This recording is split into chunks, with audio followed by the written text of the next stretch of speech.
Saya nggak apa-apa katakan presiden gila, presiden syarat, presiden kobah, nggak apa-apa. Tapi kalau sudah menyangkut wibawa, masalah wibawa negara, itu yang. Welcome to your channel Cross Culture Institute, berdiri tegak di tengah. Bincang-bincang kali ini saya ingin membuat kaleidoskop tentang Jokowi. Dari mulai perjalanan Solo sampai sekarang menjadi presiden yang kedua kalinya. Jadi pada waktu Jokowi meninggalkan jabatan sebagai wali kota di Solo, masih ada 2 tahun lagi yang harus dia selesaikan. Tapi kemudian karena panggilan untuk menjadi gubernur di DKI Jaya, di DKI Jakarta, maka jabatan wali kota Solo itu ditinggalkannya.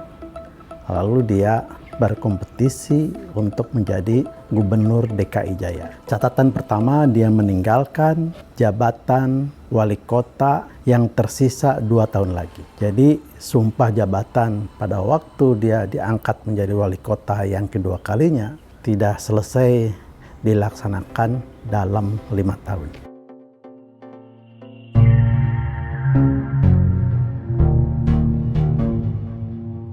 Kemudian beliau sukses menjadi gubernur DKI Jakarta. Dan lagi-lagi ketika dia pada waktu kampanye, di sebelahnya ada wakil gubernurnya, dia berjanji kepada rakyat Jakarta akan tuntas selama 5 tahun menjadi gubernur Jakarta.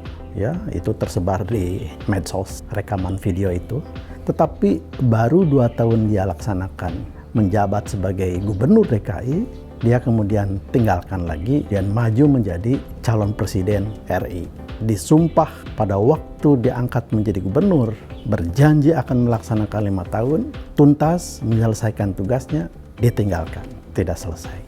Nah, pada waktu jadi gubernur, hari kedua beliau setelah dilantik tentunya, menjabat sebagai gubernur terpilih, langsung dia itu belusukan ke daerah-daerah. Saya tidak mengerti dan tidak paham apa maksud dari konsep manajemen beliau. Di hari kedua langsung belusukan. Apa yang mau dicari, apa yang mau dilihat, apa yang mau dikontrol, ya. Sementara dia belum bisa melaksanakan program-programnya yang ia janjikan pada waktu kampanye. Mengapa? Karena pada waktu itu bulan Oktober masih tahun berjalan APBD programnya Gubernur Foke, Gubernur Fauzi Bowo. Jadi apa yang mau dia kontrol kalau dia mau kontrol? Apa yang mau dilihat kalau dia itu mau melihat, ya? Apa yang mau dicek kalau dia itu akan ngecek, ya? Mengapa? Ya, kalau dia orang Jakarta tentu tidak perlu dia turun ke bawah melihat-lihat gitu. Kenapa? Ya mereka tahu, dia harus tahu apa yang menjadi masalah di Jakarta. Sebab pada waktu kampanye seolah-olah dia mengerti bagaimana membangun Jakarta. Tapi karena saya mengerti dia tidak tahu Jakarta yang sesungguhnya, maka belusukanlah. Dan pada saat belusukan itu pula dia menyebarkan kartu Jakarta Sehat seperti yang dijanjikan pada waktu kampanye. Padahal pada waktu itu anggarannya belum disahkan. Jadi ini kalau tidak bohong, dia menggunakan anggaran lain yang tidak mendapatkan persetujuan dari DPRD, karena gubernur itu plus DPRD, maka ini adalah kekeliruan kalau menurut hemat saya. Dan beliau juga merasa bahwa ya beliau tidak bisa bekerja, dia nyatakan sendiri, beliau tidak bisa bekerja karena sedang tahun berjalan program gubernur yang lalu. Begitu. Itu catatan, ya. Oke, kemudian ditinggalkan jabatan gubernur baru 2 tahun dan terpilih lagi menjadi presiden Republik Indonesia. He was very lucky. Apa yang terjadi pada waktu dia menjadi presiden?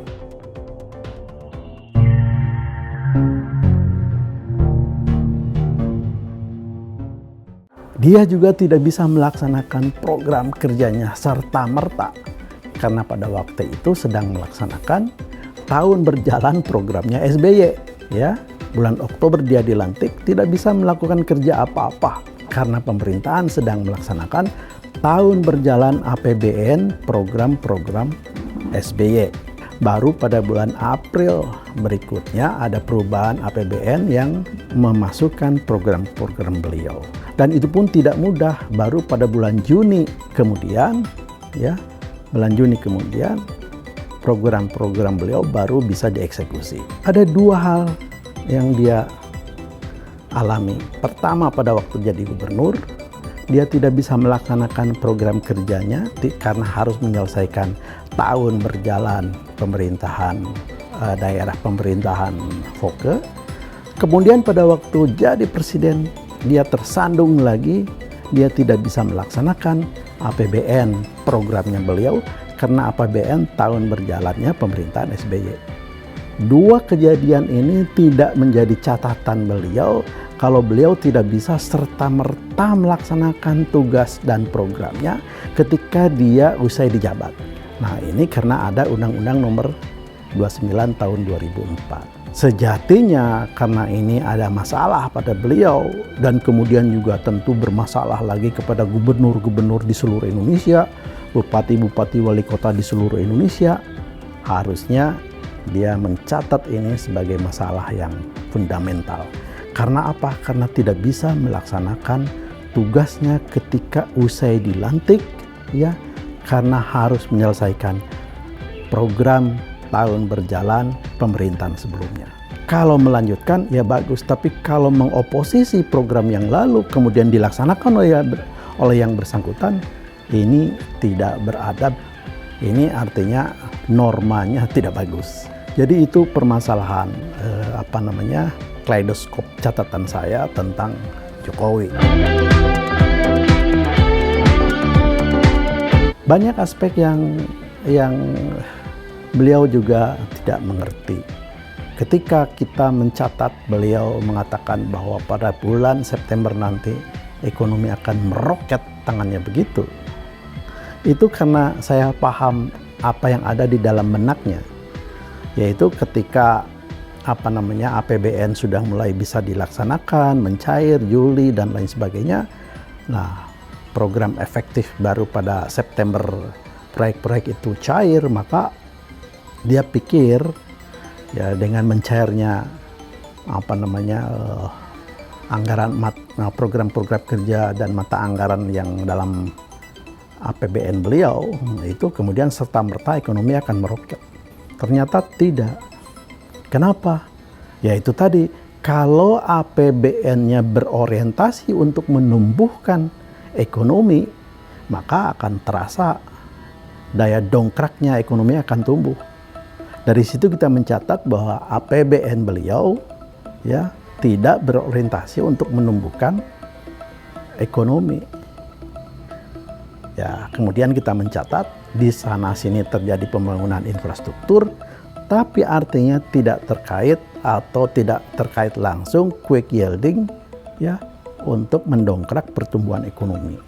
Nah, saya kira apa yang saya catat dari peristiwa, dari potret perjalanan Jokowi itu adalah pertama, beliau tidak paham bagaimana menata APBN yang berorientasi kepada pertumbuhan ekonomi. Sebab ternyata catatan kita, rekod beliau, ekonomi tidak tumbuh sejak beliau itu menjabat sebagai presiden. Dari target 7% hanya 5%. Dari target 6% minus 3%. Ya. Tapi lebih dari itu, catatan yang lain adalah utang kita bertambah. Utang Republik Indonesia bertambah sejak Jokowi menjadi presiden, tetapi pada aspek lain adalah tidak terjadi trickle down effect yang menyebabkan ekonomi tumbuh, yang menyebabkan tingkat kemiskinan turun. Nah, ini semua saya kira kita tidak menilai, tapi ini adalah potret yang nyata. Nah, salah satu umpamanya yang saya catat pembangunan kereta api cepat Jakarta-Bandung dengan mendatangkan investor asing dari Cina. Pertanyaannya, perlu atau tidak? Ya, padahal catatan saya misalnya, kalau Jakarta-Bandung memfungsikan jalan kereta yang ada, hanya tinggal 30 km lagi double track bisa nyambung. Artinya kereta Jakarta-Bandung dari 3 jam bisa lebih cepat, frekuensinya bisa lebih banyak, dan harganya tetap bisa lebih murah. Daripada kita membangun kereta cepat, minjam dana dari luar negeri, kemudian investasinya besar sekali, dan sampai sekarang mangkrak karena berbagai alasan. Setelah selesai, dana operasionalnya juga tidak ada dan harus meminjam lagi, ya. Ini salah satu contoh bahwa pengelolaan, pembangunan, atau program-program kerja beliau tidak melahirkan trickle down effect untuk menumbuhkan pertumbuhan ekonomi, ya, mensejahterakan rakyat, mengurangi tingkat kemiskinan.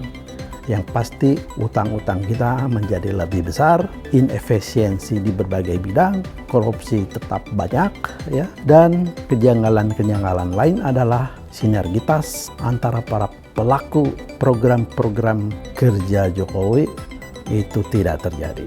Terima kasih. Wassalam.